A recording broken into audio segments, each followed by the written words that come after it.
एक बार पहाड़ियों और झीलों के बीच बसे राज्य में राजकुमारी अरोरा एक दयालु और जिज्ञासु युवती बन गई थी। उसके जीवन पर मंडराता अभिशाप टूट चुका था और उसके दिन हंसी, मित्रता और महल के संगीत से भरे थे। लेकिन अरोरा को संगीत से जितना प्यार था, एक रहस्य उसे हमेशा परेशान करता था। हर रात जब घड़ी 12 बजाती, एक मोहक सुंदर धुन महल की गलियों में बहती थी। यह हवा की सरसराहट जैसी मृदु थी और लगता था कि यह कहीं से भी और हर जगह से एक साथ आ रही हो। ये कहाँ से आती है? अरोरा ने एक शाम चांदनी में नहाए बगीचे को देखते हुए सोचा। उसके 3 परी संरक्षकों फ्लोरा, फौना और मेरीवेदर के पास कोई जवाब नहीं था। शायद यह एक सपना है, फ्लोरा ने सुझाया, या अतीत की कोई याद, फौना ने जोड़ा।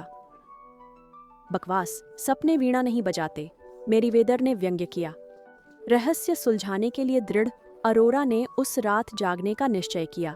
जैसे ही घड़ी ने 12 बजाए, एक नाजुक धुन फिर से शुरू हुई जो उसके दिल को छू रही थी। वह उस आवाज के पीछे चली, भव्य सीढ़ियों से नीचे, मोमबत्तियों से जगमगाते गलियारों से होकर और बाग में पहुंची। जैसे जैसे वह बाग के किनारे स्थित पुराने विलो पेड़ के पास पहुंची, धुन और तेज होती गई। हालांकि रात शांत थी, पेड़ की शाखाएं धीरे धीरे हिल रही थीं। अरोरा करीब आई और हैरान रह गई। पेड़ के नीचे चांदनी की रोशनी में एक आकृति बैठी थी जो चांदनी से बनी वीणा बजा रही थी। आप कौन हैं? अरोरा ने नरम लेकिन दृढ़ आवाज में पूछा। आकृति ने ऊपर देखा। एक युवक का चेहरा दिखा जिसकी आंखें तारों की तरह चमक रही थीं। मैं लिरिक हूँ, भूले गीतों और खोई धुनों का रक्षक, उसने कहा। उसने बताया कि सदियों पहले इस विलो पेड़ में एक जादुई वीणा रहती थी।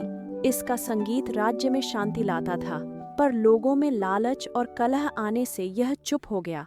अब लिरिक वीणा को छुप कर बजाता, उस दिन की आस में जब इसका गीत फिर सबको सुनाई दे। अरोरा का दिल अकेले रक्षक के लिए दुखी था।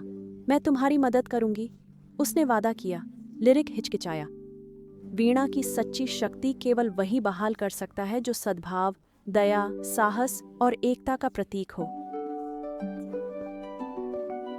अरोरा मुस्कुराई। तो चलो राज्य को एक साथ लाते हैं। अगले दिन अरोरा ने महल के बगीचों में एक भव्य उत्सव का आयोजन किया। उसने सबको आमंत्रित किया, किसान से लेकर रईस तक, वाद्य, कहानियां और गीत लाने को कहा। राज्य उत्साहित था और सूर्यास्त पर बगीचा संगीत और हंसी से भर गया। जैसे ही आधी रात हुई, अरोरा भीड़ को विलो वृक्ष तक ले गई। लिरिक प्रकट हुआ। उसका चांदी का लबादा चांदनी में चमक रहा था। साथ मिलकर उन्होंने युगल बजाया, वीणा की जादुई धुन और अरोरा की मधुर आवाज। संगीत ने राज्य में बहकर पुरानी दुश्मनी मिटाई और दिलों में आशा भरी। विलो वृक्ष चांदी के फूलों से खिल उठा। वीणा का गीत एकता और आनंद का प्रतीक बना। उस रात से धुन अब रहस्य नहीं रही, यह सबकी थी। जैसे अरोरा का दिल अपने लोगों का था और राज्य फला फूला, सदा सुर और चांदनी से भरा।